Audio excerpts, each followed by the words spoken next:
Sa gitna po ng init ng panahon, nag-adjust na rin ang schedule ng klase ang mga public schools sa Makati at San Juan.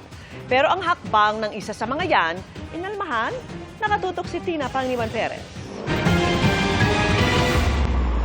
Kung ano-ano na ang ginagamit natin para maibsan ang nararamdamang init.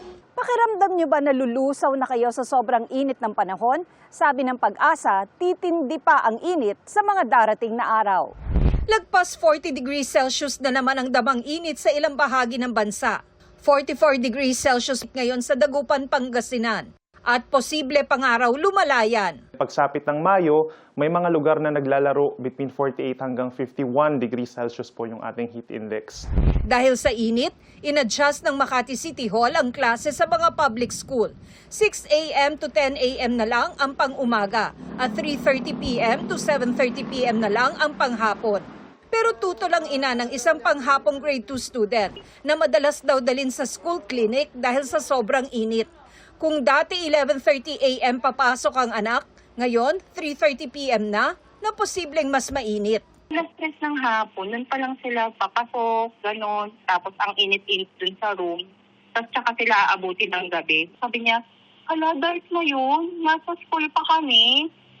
Hindi ba ano yun? Sabi niya, scary na sa school. Tinanong namin ang Pag-asa kung mainit sa oras ng pasok ng panghapon. Dito sa nare-record natin sa Pag-asa, yung ating mga actual temperatures are maximum or pinakamatataas pa rin between the times of 10 a.m. hanggang 4 p.m. So medyo nasasakop pa rin yung mga times na pumapasok pa rin yung ating mga estudyante. Sabi ni Makati Mayor Abby Binay, data-driven ang adjusted class hours na nakabase sa pag-aaral, kabilang ang naobserbahang temperatura mula alas 10 ng umaga hanggang alas 4 ng hapon. Kailangan daw magsakripisyo at hindi raw pwedeng pagsabayin ang pasok ng pang-umaga at hapon dahil kukulangin ang mga classroom. Para naman sa kaligtasan ng mga mag-aaral, nakipag-ugnayan daw ang City Hall sa Makati Police at sa mga barangay. Kahit sa San Juan City, tatama sa kasagsagan ng init ang pasukan ng panghapon na aabot din sa alas 7 ng gabi.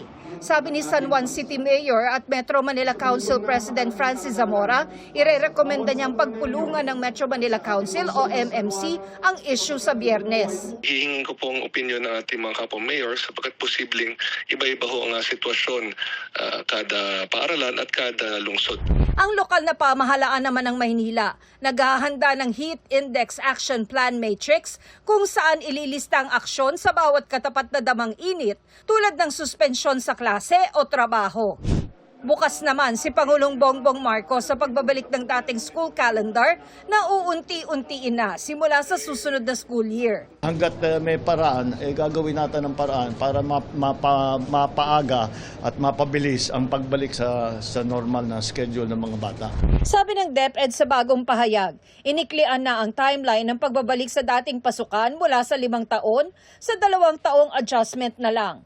Kung paiikliin pa, maaapektuhan na ang matututunan ng mga estudyante, pati ang kanilang well-being dahil sa kulang na school break.